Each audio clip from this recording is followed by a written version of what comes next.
Olá, pessoal, boa tarde. A gente está aqui com mais uma ação hoje do Espaço Aberto para a Saúde UF, que depois vai ser postada lá no nosso canal Ciência e Saúde UF. E lembrando que a gente está no Novembro Lilás, né? Quando se fala em novembro, sempre se fala em Novembro Azul, mas tem que lembrar também que a gente tem o Novembro Lilás. E hoje a gente vai estar aqui com uma convidada muito especial que topou estar com a gente hoje, que é a Maria Tereza Barbosa. Ela é enfermeira, mestre e trabalha no Hospital Universitário aqui da Universidade Federal Fluminense, né? Ela é mestre... Não, é porque deu um ruído aqui, mas aí não está me atrapalhando, não. É mestre em saúde materna e infantil pela Faculdade de Medicina da UF. Atualmente é coordenadora da assistência de enfermagem do UTI neonatal do hospital. E ela tem experiência aí na área de docência faz muito tempo, professora da FATEC também. E a gente fica muito feliz pelo ter aceitado o nosso convite.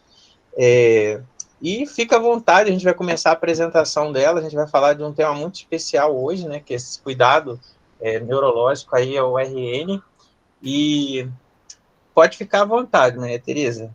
A gente agradece você ter aceitado o convite. Boa tarde, eu fico muito honrada de ter sido lembrada, ter sido convidada para falar de um tema assim, que é muito pertinente na assistência ao recém-nascido.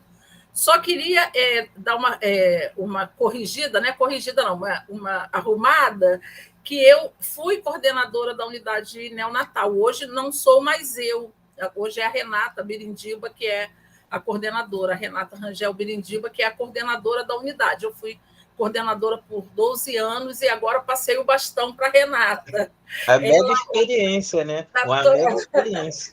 Atualmente, a coordenadora é ela e eu sou plantonista. Hoje, continuo assistindo a criança, só que na maternidade, atualmente, né? Mas continuo com a minha vida focada na neonatologia. E, mais uma vez, eu gostaria de agradecer, né, esse convite para participar dessa aula, desse evento, né, muito honrada com o nosso Novembro Roxo e vou falar, né, do papel do enfermeiro, né, da importância do enfermeiro na proteção neurológica do recém-nascido. Que, na verdade, né, o papel do enfermeiro e de toda a equipe multidisciplinar, porque todos têm uma responsabilidade nessa proteção neurológica do recém-nascido, nesse cuidado com o neurológico do recém-nascido. Né? Por quê? Porque são as intervenções que vão... não, o foco tem que ser nas intervenções para que essa proteção ocorra efetivamente. Né? Até bem pouco tempo, se acreditava que o recém-nascido ele não era ciente do ambiente que cercava ele, que ele era alheio a isso, que o ambiente não o influenciava. O recém-nascido, de um modo geral, né? E principalmente o recém-nascido prematuro, né? Uma vez que ele veio antes do tempo, se o recém-nascido a termo já se acreditava que ele não era ciente do ambiente, imagina o recém-nascido prematuro. Né? Você pode colocar o primeiro slide, por favor. Se acreditava que ele não fosse capaz de interagir significativamente, né, nesse ambiente. No entanto, esse cuidado foi sempre voltado mais para estabilização fisiológica dele, né, para estabilização cardiovascular, para estabilização circulatória, e não se preocupava muito com as questões neurológicas. Né? Agora, depois de um tempo, né, nos últimos anos, várias pesquisas demonstraram que o recém-nascido ele percebe, e além dele perceber, ele interage com esse ambiente. E a partir desses estudos também se verificou que, além dele perceber, além dele interagir com esse ambiente também, em alguns momentos, ou em vários momentos, ou em muitos momentos, pode ser bastante hostil para esse recém-nascido. né, dependendo de como esse ambiente se apresenta para esse recém-nascido, como que esse recém-nascido vive, passa nesse ambiente, esse ambiente pode ser bastante hostil para ele, né? E se a gente fosse ater ao desenvolvimento neurológico, né, do feto, né, ele lá ainda na barriga, a gente observa, né, que existem várias etapas, né, como a neurulação, a segmentação, a proliferação glial, né, que é a glia, as células de sustentação, a migração neural, a organização e, finalmente, a mielinização do sistema nervoso. Tem uma tabelinha aí, que é o próximo slide, que diz exatamente como, em quais etapas ocorre esse desenvolvimento cerebral, né? E se a gente observar, eu não vou me ater assim, de explicar cada uma, porque senão seria um outro tópico. Mas se nós observarmos, né, as etapas do desenvolvimento cerebral, a gente pode ver que, dependendo da idade gestacional desse recém-nascido, algumas dessas etapas se dão já no ambiente da UTI neonatal.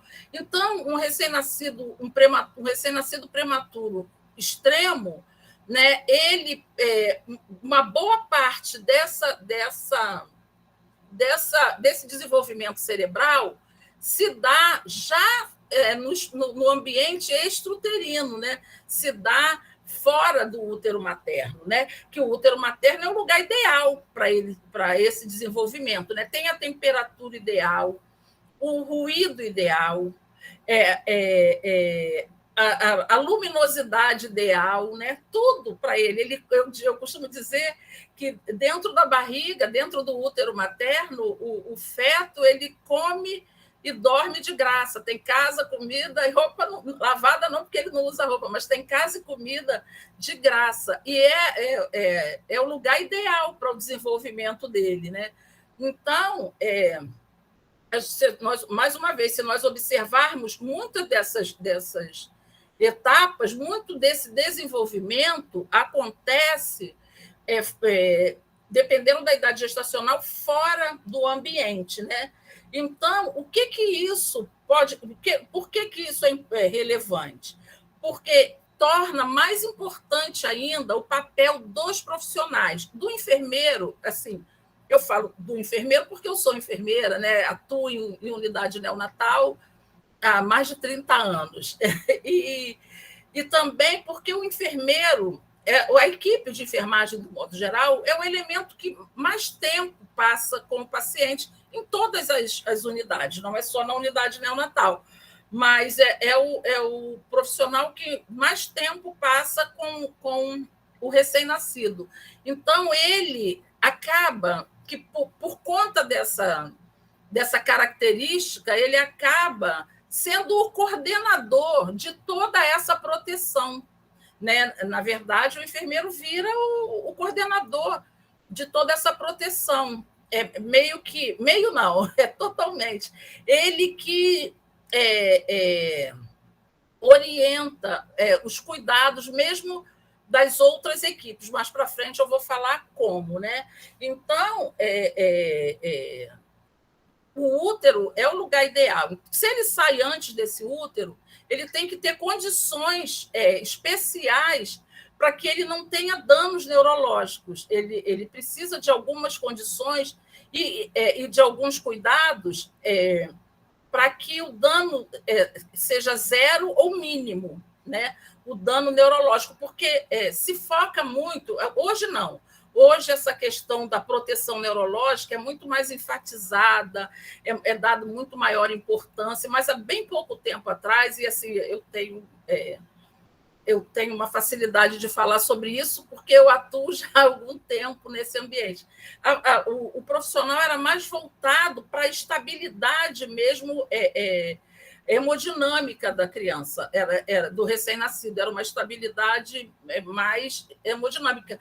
Você se importava mais em garantir a qualidade respiratória, a qualidade circulatória, enfim, até a questão da proteção da pele, e o lado neurológico, ele ficava, não é que ficava esquecido, mas ele acabava sendo um pouco, como que eu vou dizer, ele era um pouco esquecido mesmo nessa questão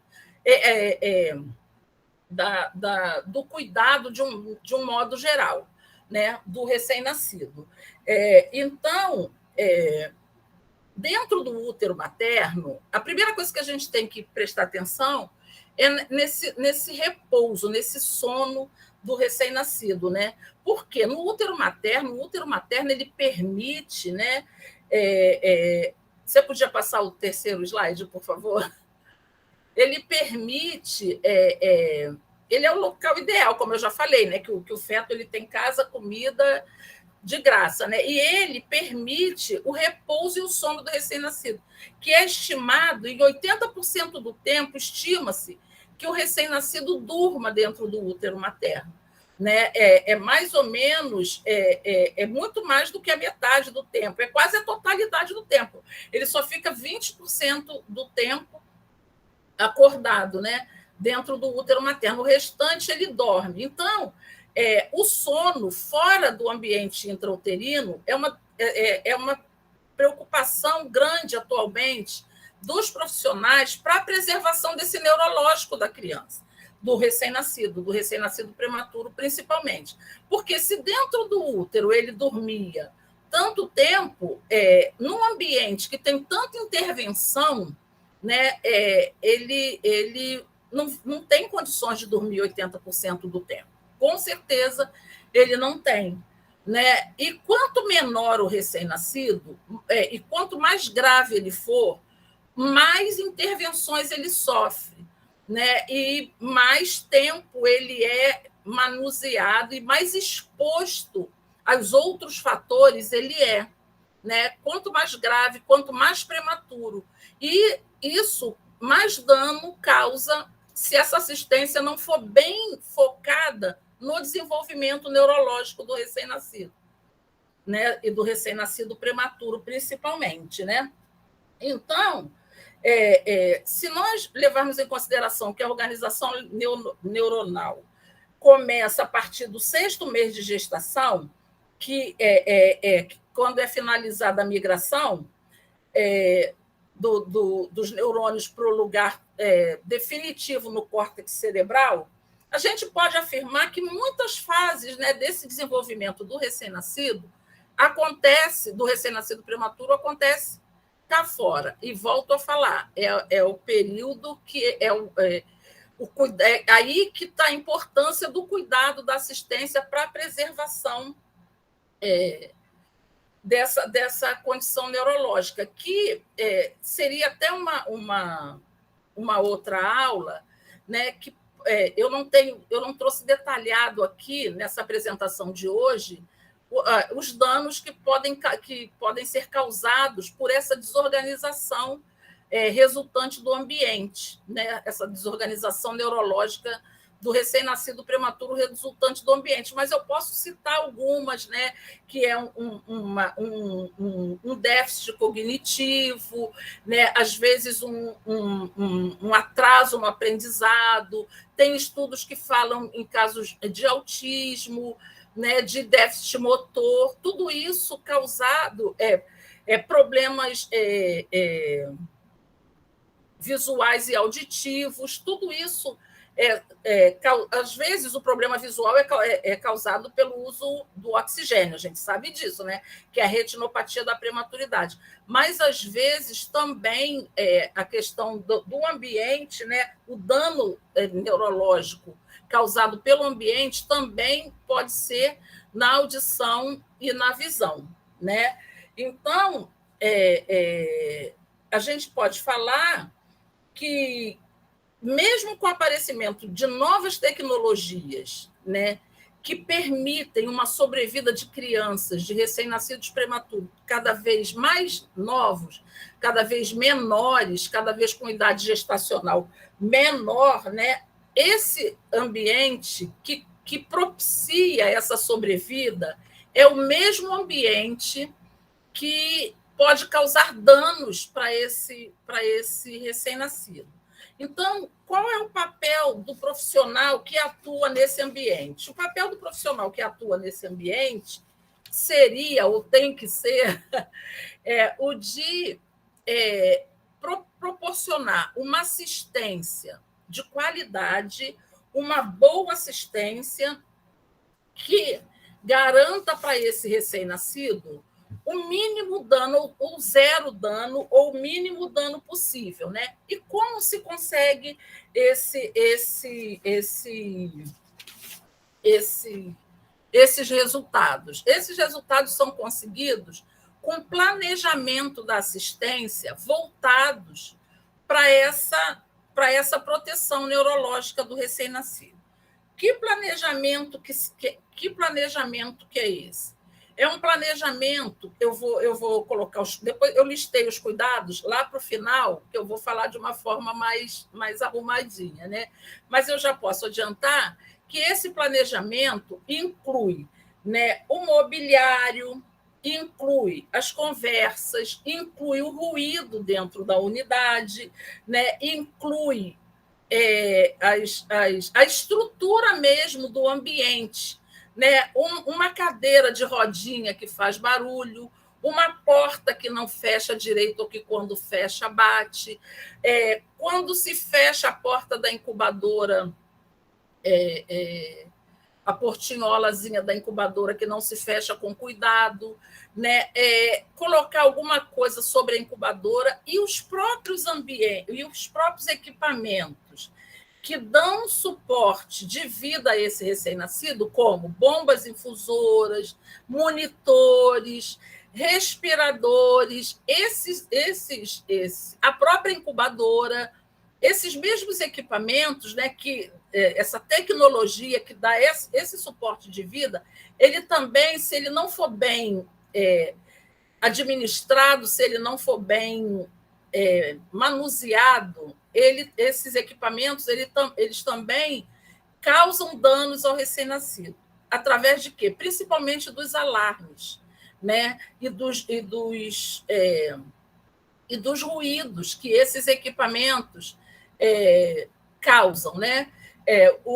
Eu sempre falo que eu atuo em UTI neonatal há muitos anos, mas os alarmes ainda me incomodam, né? E graças a Deus que esses alarmes ainda me incomodam, porque quando você é indiferente aos alarmes, ele vai apitar, e você não vai ir lá ver o que está causando. Às vezes, o profissional ele desliga o alarme, mas ele não vê o que está causando o alarme. Se o alarme se está alarmando, é porque alguma coisa está acontecendo, né? Não é só desligar o alarme, você tem que procurar saber o que levou aquele equipamento a alarmar, para corrigir o que levou, para ele não voltar a alarmar. Porque, por exemplo, a gente coloca um recém-nascido para repousar, que aí eu vou falar mais para frente, a forma que a gente usa, né? A hora do soninho, enfim. E se tem alguma coisa que vai despertar ele, todo o teu planejamento, do teu cuidado, vai por água abaixo, né? Então, o trabalho é um trabalho em equipe mesmo, e toda a equipe tem que estar envolvida, né? Outra coisa que acontece muito nos ambientes, né? E agora eu estou falando de ruído, né? Eu nem tinha anunciado, mas eu estou falando de ruído, que é uma coisa que atrapalha o desenvolvimento, desorganiza neurologicamente o recém-nascido prematuro, que é o ruído, né? Outra coisa que muito causadora de ruído são as conversas dentro da unidade, o tom de voz que é usado. Gente, se alguém quiser interromper e perguntar alguma coisa, pode perguntar, tá? Eu estou falando a beça, daqui a pouco todo mundo vai dormir. Não, a gente deixa, Tereza, a gente deixa para o final. Ai, aí a gente prefere que vá. Aí a gente vai anotando aqui e no final a gente pergunta. Mas está ótima. Então tá bom. A condução está maravilhosa. Então, por exemplo, as conversas, né, dentro da unidade, o tom de voz do profissional, né, nós temos que concordar que passar 12 horas dentro de um ambiente sem falar é impossível, né? Eu sei que tem equipes que são tão bem entrosadas que se entendem com o olhar, pelo menos na hora de assistir. Mas,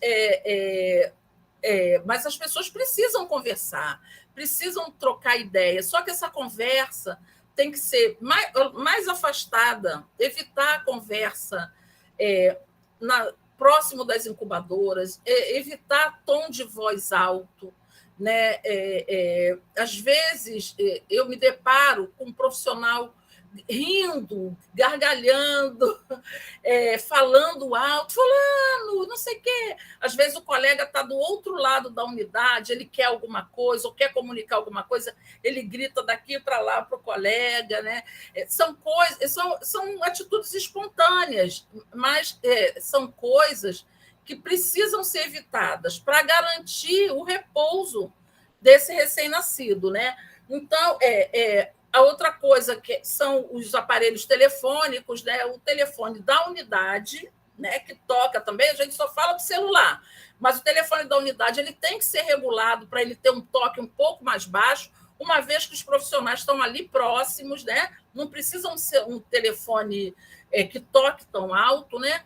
E os celulares também, que é recomendado, todo mundo que trabalha em unidade neonatal tem isso já bem fixado mesmo, que os celulares têm que estar no modo vibrar, né, para que não toque e atrapalhe esse repouso do recém-nascido, né? Outra coisa, o mobiliário, né? Às vezes, parece besteira, né? Mas às vezes alguma coisa da mobília que faz barulho, né? Às vezes uma cadeira de rodinha que a rodinha está fazendo barulho, né? Às vezes um armário que a mola da porta não está bem ajustada, que esse armário a porta bate. Parece bobagem, mas tudo isso interfere nesse cuidado neurológico do recém-nascido, né? Também a estrutura mesmo do lugar, uma porta do setor mesmo que igualmente bata também, né? Tudo isso leva a essa desorganização neurológica do recém-nascido e também o manuseio. Porque todo mundo sabe que nesses ambientes de terapia intensiva, seja de adulto ou neonatal ou pediátrico, existe um manuseio, até porque é um cuidado intensivo, né? Então, se manuseia. Hoje se tem estratégias para que se concentre esse manuseio para determinados momentos, para que essa criança tenha depois um período de repouso, né? E agora eu já estou falando, já estou saindo mais do ruído, né? E estou falando do manuseio. Outra coisa mais também é a luminosidade, né? Que também é uma coisa que interfere muito nessa proteção, né, nesse cuidado do desenvolvimento neuropsicomotor do recém-nascido. Então, o cuidado com o desenvolvimento, que é uma coisa atual, não é não é uma preocupação de muito tempo, né? Eu posso dizer que há cerca de uns 20 anos, mais ou menos, que começou-se, não, um pouquinho mais, a se preocupar, porque, na verdade, a neonatologia é uma ciência nova, né? Relativamente nova. E tem mais ou menos do meio para o final da década de 80, né? do século passado, que começou-se a se preocupar efetivamente com essa questão da proteção do desenvolvimento neuropsicomotor do recém-nascido, né? Então, o que eu posso dizer é que esse cuidado ele tem que fazer parte da rotina da unidade, né? Do planejamento, do cuidado desse recém-nascido, esse cuidado com desenvolvimento neuropsicomotor, né? Para reduzir o estresse, para prevenir a agitação e para preservar a energia do recém-nascido, para que ele possa também auxiliar fisiologicamente na recuperação dele também, né? Para ter um recém-nascido prematuro fortalecido, empoderado, para que ele também seja atuante nessa recuperação dele, né? Que ele não fique desorganizado, que ele possa ter o período dele de recuperação para se erguer e continuar lá no cuidado dele, né? Para que aconteça o crescimento cerebral dele e a recuperação. Lembrando que os pais também têm um papel importante, né, nessa história, porque os pais têm que ser orientados sobre essa questão, sobre esse cuidado, né, do recém-nascido, e tem que ser orientado também, nesse horário, às vezes, contar um pouco da minha experiência, né? Às vezes chegam os pais para visitar os bebês, na hora que a gente. Hoje, se até avisa eles, de tal hora é a hora do soninho. Mas às vezes tem. E o bebê, a gente tem que lembrar, é dos pais, né?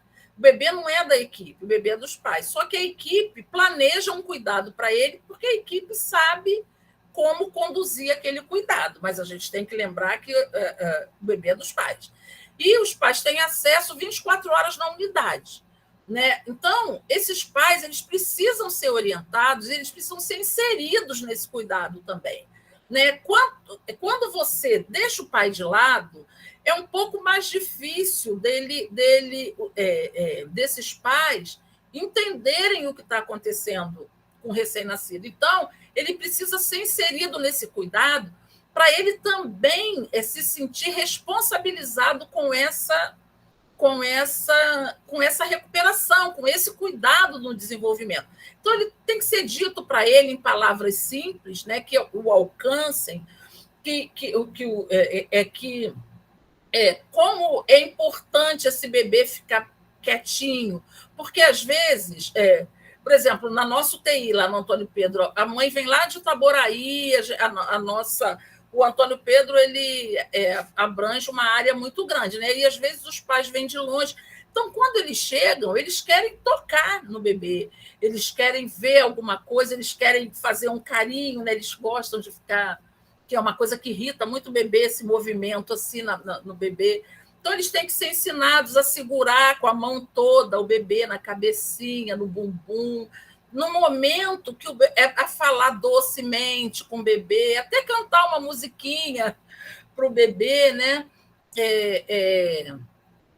Eles têm que ser envolvidos nisso. Então, eles precisam saber que o bebê precisa desse repouso para se recuperar mais rápido, né?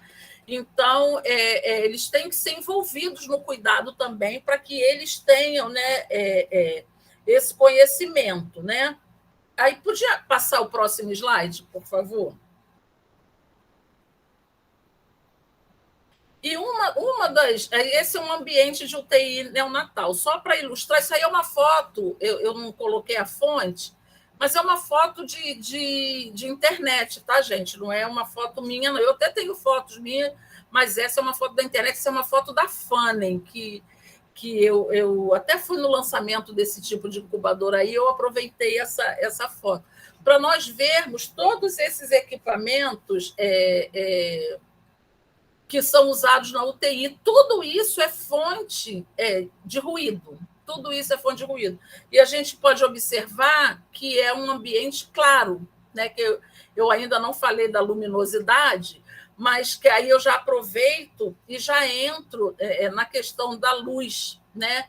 Que olha, se a gente observar, e se precisa ser claro, como que você vai cuidar no escuro, né? Mas tem incubadoras, a gente tem proteções de incubadora. Por exemplo, nas UTIs neonatais que eu atuei, né, por um bom tempo, a gente usava blackout, aquele blackout mesmo da cortina da nossa casa, do quarto, se corta num tamanho razoável e se cobre a incubadora, para que essa criança ela seja protegida dessa luz, dessa luminosidade.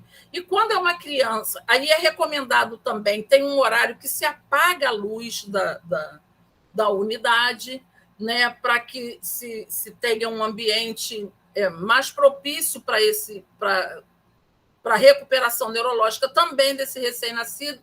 E aí, quando tem um recém-nascido grave, que precisa de um cuidado mais intensivo, são usadas luzes individuais. Hoje, as UTIs elas têm luz individual nos tetos, né, para determinados locais. Uma incubadora tem uma luz para ela, outra tem outra, para também facilitar esse processo, né, que o profissional não vai trabalhar no escuro, é claro, né?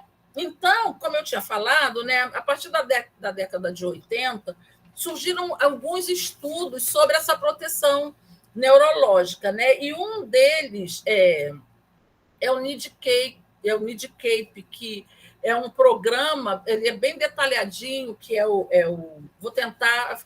pode passar o outro slide. Está faltando aí é outro ambiente de UTI também, né? Vocês podem observar como ele é iluminado, mas nessa foto aí já está dando para ver, nessa daí tem até umas mantas bonitas, né? Na parte da cabeça da parte da cabeça na incubadora. Também, essas incubadoras, essas fotos são da Fanning também, né? E gente, eu não faço propaganda da Fanning, não, é porque eu fui conhecer a fábrica da Fanning lá em São Paulo, e aí eu tenho bastante imagens de lá, né? Essa incubadora, ela tem do meio dela para cima, para a parte da cabeça, ela tem uma manta que cobre. Essa manta a gente pode deixar mais para baixo, aí é a critério do profissional, mas a gente pode observar que já faz uma penumbra, que garante um soninho melhor para esse recém-nascido, né? Então, esse programa, né, que é o NIDCAPE, né, que eu vou tentar falar, que é o Newborn Individualized. Não vou conseguir falar. É o NIDCAPE, tá bom? Essa fábrica que você falou são fábricas de incubadora e incubadora, o CR e alguns equipamentos para assistência neonatal. Aí eu tenho algumas imagens de lá, essa imagem aí até é muito, muito bonita. Mas só que é um ambiente bem iluminado, se nós formos observar, né? E, pelo que eu estou observando, não tem luz individual nesse caso aí, né? Então, se usa uma luz individual mesmo, tipo foco, só que com menos intensidade. Uma luzinha individual, quando a gente apaga essas luzes todas para deixar o ambiente mais favorável, menos hostil para esse recém-nascido. Porque um ambiente de terapia intensiva, um ambiente de cuidado intensivo, ele é um ambiente que tem atividade o tempo todo, às 24 horas. Né? Então, você tem que separar uma horinha para poder... essa criança, para dar uma paz para essa criança, né? Para essas crianças, né? Então, voltando lá ao programa, né, que é o NIDCAPE, ele propõe algumas ações para observar o comportamento do recém-nascido e programar assistência a partir daí, sobre a perspectiva mesmo do desenvolvimento dele, da autorregulação, de como ele reage de um modo geral aos estímulos neurosensoriais. Você pode passar o próximo slide, por favor? Né, que é essa daí. Está faltando, depois do D, está faltando um C nesse slide aí, é NIDCAPE. Tá?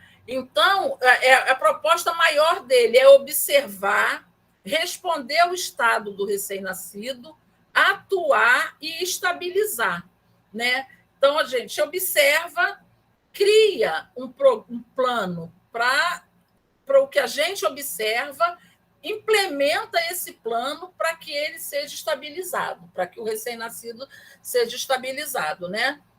Então, existe uma recomendação para que o ambiente seja modificado em toda a estrutura dele. O que tiver atrapalhando essa proteção, esse cuidado com o desenvolvimento neuropsicomotor do recém-nascido, que seja modificado esse ambiente, né? Com a redução de ruídos e de luminosidade, e também com a necessidade de rever alguns procedimentos. Eu vou andar um pouco mais rápido, porque eu estou acompanhando o horário aí e já falei para caramba. Então, essa revisão de procedimentos, que é outra questão bem complexa dentro de uma UTI neonatal, como a questão da conversa, né? É a questão das intervenções, né? Que se avalie, é necessária essa intervenção, é necessário nesse momento, pode esperar, podemos fazer junto, que é o famoso agrupar cuidados. E aí eu volto a dizer, o enfermeiro ele é muito responsável por isso, né? Por exemplo, lá na UTI neonatal do Antônio Pedro, nós temos não um acordo, a gente tem um conjunto de atuações, não é 100% não, tá, gente? Mas nós temos um conjunto de atuação que o fisioterapeuta, o enfermeiro e o médico, que são os profissionais que estão mais próximos ali, nós atuamos juntos, vai colher um sangue? Então, você quer um destro? O médico vai lá, eu vou colher um sangue. Você quer um pouquinho de sangue para fazer a glicemia capilar? Aí, já daquela coleta dele, a gente não precisa mais furar o calcanhar do recém-nascido. Aquela coleta dele já serve para nós. Então, ele colhe o sangue, quando possível, é claro, num horário que a gente precisa medir também a glicemia. E aí, precisa trocar uma fralda, o fisioterapeuta vai atuar, ele atua e ele já troca a fralda. Eu vou fazer os sinais vitais no horário da dieta, e por aí vai. Então, isso é uma coisa, isso que eles propõem, né? Que é uma reflexão para revisão dos procedimentos da unidade neonatal, né? E aí, o que a gente pode intervir? Né? Isso eu vou falar rapidamente, né? Intervir no ambiente para diminuir ruídos e luminosidade, né? Para apoiar o desenvolvimento neuropsicomotor do recém-nascido, educar a equipe o tempo todo, porque é isso que a gente está falando. Isso não é uma coisa que você chega e fala assim, colega médico, colega fisioterapeuta, às vezes tem um fonoaudiólogo que vai, quando a criança já está um pouco maior. Você vai entrar quando eu entrar, tá? Você vai atuar quando eu atuar. Você vai esperar eu te avisar. Não é bem assim, né? Tem que haver uma combinação, tem que haver um acordo, tem que haver um planejamento mesmo, né? Nós vamos fazer isso esse horário. Olha, de meio-dia e meia até 2h30, essa criança vai dormir. Ela vai dormir, a gente vai puxar um pouquinho mais o blackout, nós não vamos intervir em nada, não vai colher sangue, não vai. É um horário fora da dieta, né? Não vamos colher sangue, não vamos fazer glicemia, não vamos aspirar o tubo, aí já entra, ou as vias aéreas, deixa ele, que é o que a gente chama da hora do soninho. Isso deve acontecer em vários momentos, né? Não é só nesse horário. Esse horário eu dei um exemplo. Em vários momentos, sempre que a condição do recém-nascido favoreça essa atuação. Mas é importante que seja feita em conjunto entre vários profissionais, tá? Para que eu não acabe de fazer um destro, o colega médico vai lá e colhe um sangue, e a fisioterapeuta vai lá e aspira o tubo, mas também não quer dizer que a gente vai deixar de avaliar a criança ou vai deixar de fazer uma rolha no tubo e ter que trocar o tubo, não é isso. É um planejamento, é a importância mesmo do trabalho, do nosso trabalho nesse planejamento, né? Então, educar a equipe, né, oferecer cuidado individualizado. A gente não pode fazer um trabalho em massa. Essa hora é a hora, tudo é a hora disso, essa hora é a hora daquilo. Não. A gente tem que ver o recém-nascido como um ser individual e, a partir daí, prestar esse cuidado para ele, né? Envolver os pais nos cuidados, eu já falei isso, né? Para que eles entendam o que está acontecendo com o bebê e, quando planejar o cuidado, levar em consideração a idade gestacional dessa criança. Um recém-nascido de 36 semanas não vai ter o mesmo cuidado de um recém-nascido de 28. É claro que não, né? Porque eles têm uma necessidade diferenciada. Você pode passar o próximo, por favor? Eu acho que isso tudo que eu falei está nesse aí, nesse slide aí. É isso mesmo, né? Oferecer um cuidado individualizado e tudo isso. Pode passar o próximo, por favor. Né? E aí entram os cuidados ao recém-nascido, né? Que seria falar baixo, que eu confesso que é uma das coisas mais difíceis dentro da unidade, mas que a equipe vai se adaptando e acaba fazendo, mas é difícil. Às vezes causa, às vezes até algum mal-estar, né? Quando um membro da equipe solicita que o outro membro fale mais baixo, mas nós temos que entender que isso aí é para o recém-nascido, e nós estamos ali para expor o recém-nascido, né? Por causa dele e para ele, né? Então, pode até causar um certo mal-estar, mas o colega falou: fulano, você fala um pouquinho mais baixo, você está falando alto, porque às vezes a pessoa nem tem noção de que está falando tão alto. Atentar para os diversos alarmes dos equipamentos e respondê-los rapidamente. Foi o que eu falei lá anteriormente, né? E ver o que está causando esse. Não é só ir lá e desligar o alarme, tem que saber o que está acontecendo. Porque, por exemplo, se uma bomba infusora ela alarma, ou está obstruído, ou tem ar no circuito, qualquer outra coisa desse tipo. Se não tiver nada disso, tem que trocar a bomba porque ela está com defeito. Né? Às vezes está fora da tomada, às vezes a tomada está frouxa, ela está alarmando bateria e ninguém está correndo lá, mas ela está alarmando a bateria, né? E às vezes está um pouquinho mais frouxa, é uma coisa que acontece, né? Então tem que observar tudo, né? O cuidado intensivo é também com os equipamentos, né? Deixar os celulares na vibração, isso aí é óbvio, né? Evitar as risadas ou as gargalhadas que acontecem, né?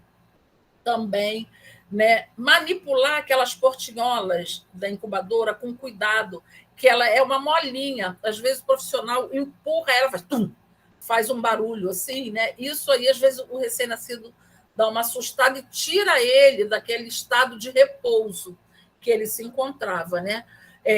Não colocar objetos sobre a incubadora, né? Qualquer coisa não é ideal colocar, né, sobre a incubadora. Escrever sobre a incubadora parece uma besteira, né? Mas você apoiar ali o papel e escrever com a caneta, aquele acrílico da incubadora reproduz dentro da incubadora um ruído, né, que incomoda, né? Manter o nível de atividade calmo, mesmo no atendimento das emergências, que não são poucas dentro da unidade neonatal. Às vezes um recém-nascido estuba, às vezes a saturação cai muito rapidamente, você tem que ver o que aconteceu, então você tem que ter uma ação pronta ali, mas tem que ser realizada com calma, mesmo nessas horas.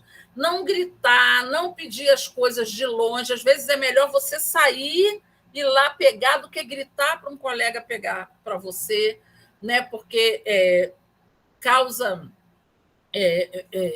um dano para outro bebê que não o que está passando pela intervenção, né? Então, o ideal é que seja deslocado 2 ou 3 profissionais da equipe toda para atendimento dessa emergência. Eu digo profissionais, um profissional médico, às vezes um fisioterapeuta, 1 ou 2 da enfermagem, para o atendimento dessa emergência, para que e os outros continuem lá, porque senão o ambiente fica tumultuado e afeta todas as outras crianças que estão ali, né?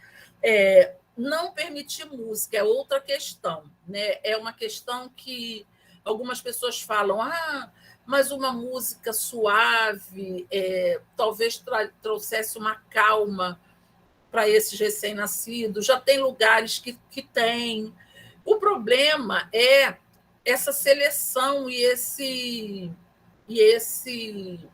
como que eu vou dizer? A compreensão de todos do que é uma música calma, do que é uma música que vai trazer paz. Então, diante disso, não é permitido música dentro da unidade. Tem unidades que já têm, e é estimulado que a mãe também cante para o bebê o que ela cantava quando ele estava quando ele era feto, quando ele estava dentro do útero. É estimulado que a mãe cante para ele as mesmas coisas que ele cantava, porque ele vai identificar o que ele ouvia intraútero, né? E isso vai trazer também uma organização neurológica melhor para ele, isso é provado.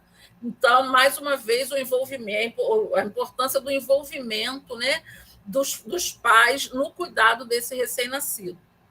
Você pode passar o outro, por favor? Outra coisa importante é remover o acúmulo de água dos circuitos de respiradores ou CPAP nasal. O oxigênio é oferecido, a assistência ventilatória é oferecido para o recém-nascido umidificada, né? O adulto ele recebe oxigênio seco, mas o recém-nascido ele só recebe oxigênio umidificado. Então, é colocada tem um recipiente, quem não conhece o ambiente de UTI neonatal, né?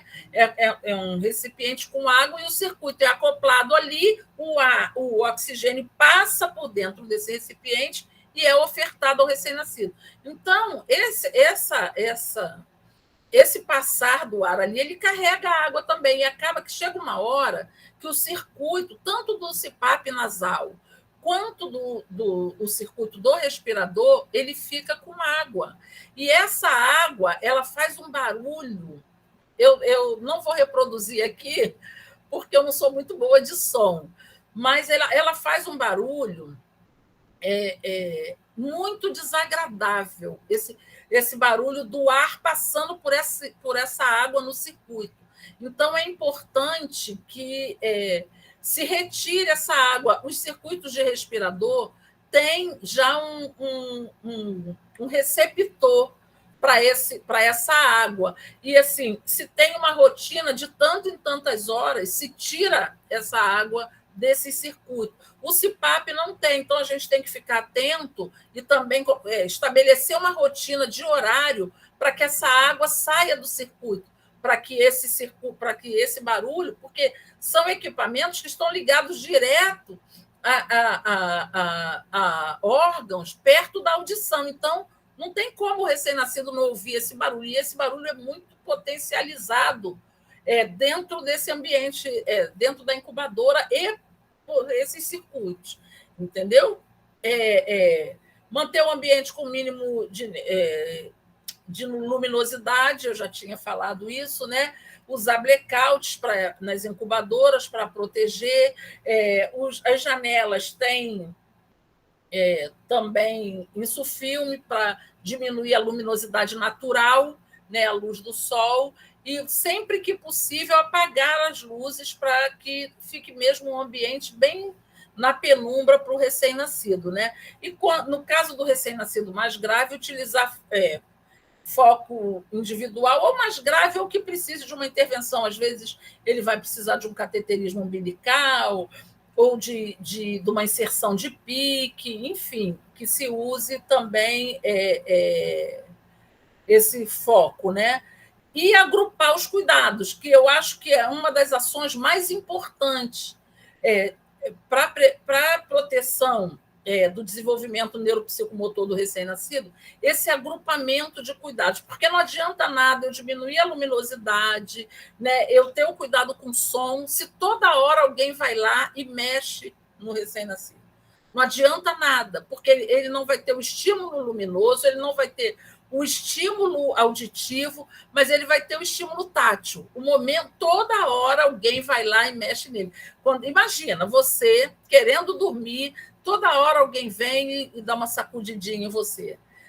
Pô, dá vontade até de bater, né? Ele não pode fazer isso. Então, esse agrupar cuidados é isso. Eu pego uma hora e vamos fazer? Vamos embora.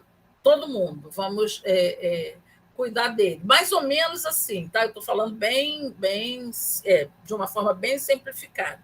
E respeitar a hora do soninho dele, que é justamente esse horário, que a gente diminui a intensidade, que a gente combina de não mexer, que na medida do possível, isso tem acontecido.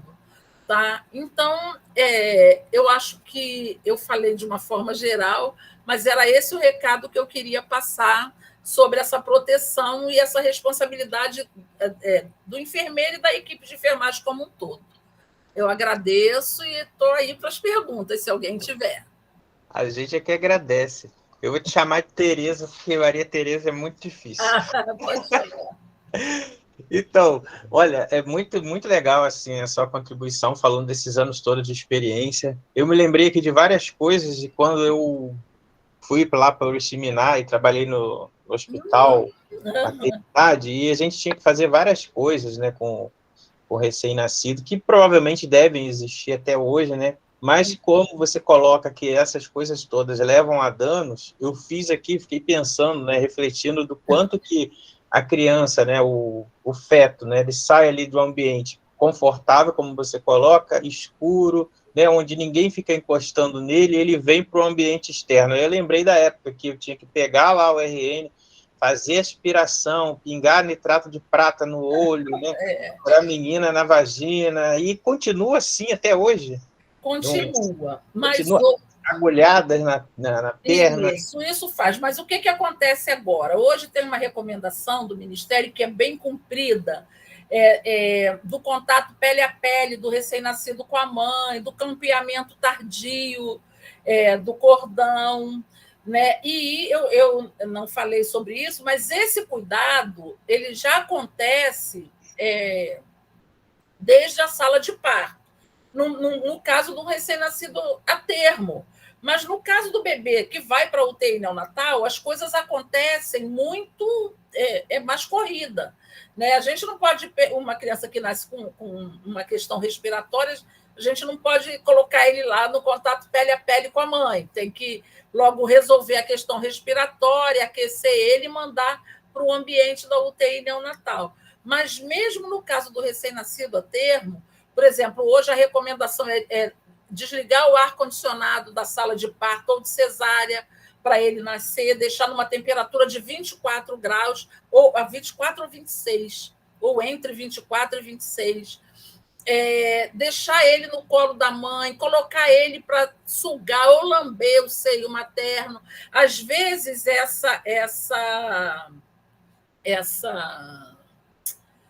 essa questão das injeções que a gente faz do nitrato de prata, às vezes a gente deixa para fazer bem depois, para ele já tomar mais ciência que a vida dele mudou, e aí a gente faz, né? Não tem mais aquela preocupação. É muito complicado, né? A gente pensar assim, todas essas questões do ambiente, né? De toque, de barulho, de luminosidade, e quando a criança já nasce, ela já vai para um ambiente, né? Frio, com ruído. Aí, quando você, na hora que você falou, se você quiser, pode falar. Quando eu ia falar, você falou da questão do celular, né, de muito barulho. Outra coisa que eu fiquei curioso também em relação a se tiver, no caso, às vezes as crianças, né, estão na incubadora, entubadas e tal, Mas quando a criança fica chorando, por exemplo, como é que faz, né? Ela chora, ela pode incomodar as outras, também é um ruído alto. Mas geralmente ela está dentro da incubadora. Então, as paredes, as incubadoras são de paredes duplas também. Não é por causa do ruído, não. A parede dupla é para manter o calor. Mas o ruído ele já sai de uma forma diminuída para o meio externo. Mas esse choro dele também tem que resolver, porque ele também causa um dano. Então, se ele está chorando, ele quer dizer alguma coisa. Então, a gente tem que procurar saber o que é. Tem bebê que, se ele tiver com cocô, ele chora desde de pequenininho. Né? Então, a gente tem que ver o que está levando aquele choro e colocar ele numa posição confortável. Geralmente, quando você coloca ele de lado,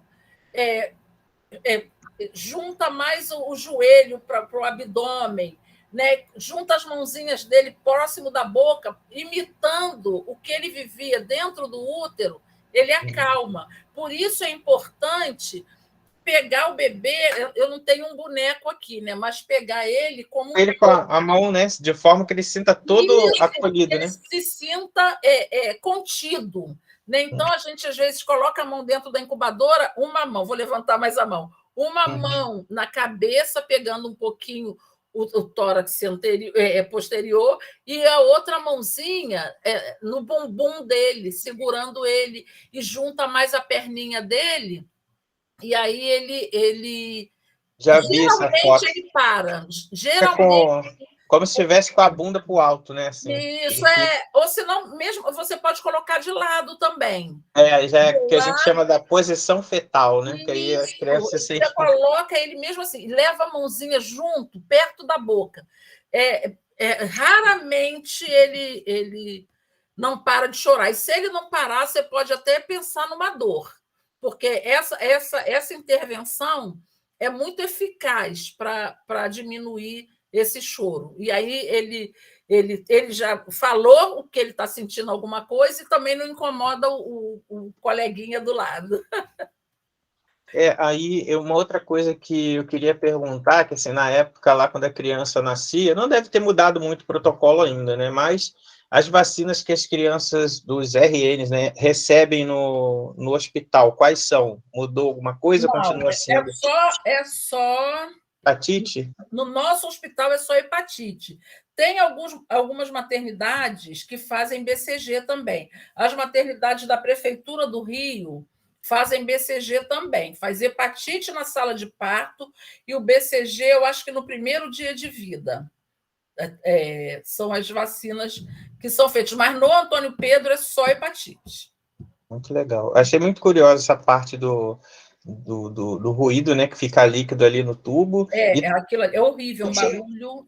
E também a importância da família, né, de orientar para não falar em alto, não querer toda hora ficar colocando a mão, e quando colocar a mão da maneira adequada, né, Isso é é muito interessante, porque essas consequências que você fala no início, né, que pode fazer com que desenvolva vários problemas depois, né, exatamente, vários problemas. de estímulos sensoriais em excesso, Isso. né, e aí pode levar a problemas de atenção depois, né?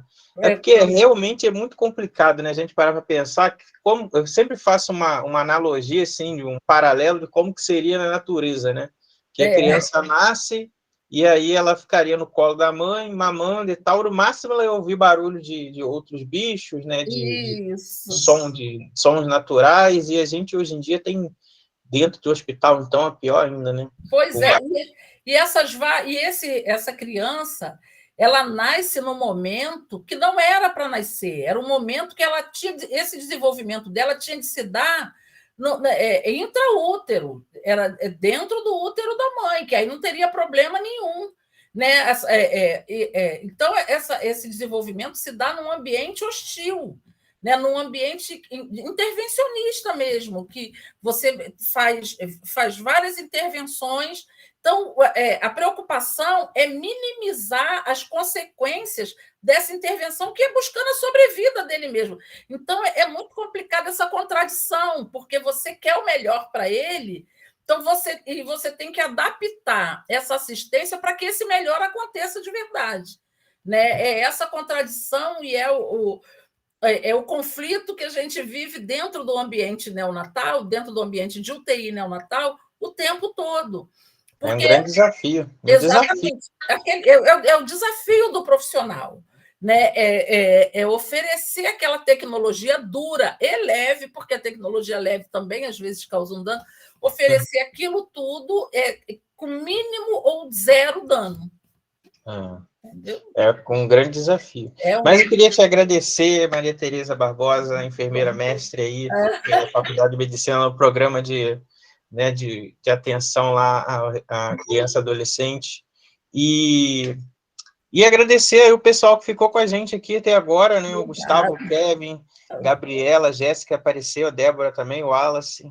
E, assim, agradecer a todo mundo E quem quiser aí, depois a gente está com a lista de presença, pode recortar e colar, daqui a pouco a gente vai disponibilizar no canal o vídeo da apresentação da nossa querida enfermeira do Hospital Universitário, e depois a gente pode ter mais questionamentos lá no site, lá no nosso canal também, na nossa página Espaço Aberto Saúde UF, no Instagram, e a gente repassa tudo para a Maria Tereza, se tiver dúvidas complexas. Tá ótimo. Eu que agradeço, me senti muito honrada, estou às ordens para qualquer dúvida relativa aos recém-nascidos. Tá ótimo, a gente que agradece assim, essa riquíssima tarde, a nossa riquíssima troca. Muito obrigado, então, agradeço a vocês aí, e até o nosso próximo encontro, tá? A gente pode contar aí que a gente vai ter outros encontros com a Maria Tereza. Tá bom, obrigado, boa tarde, gente. Bom final de semana.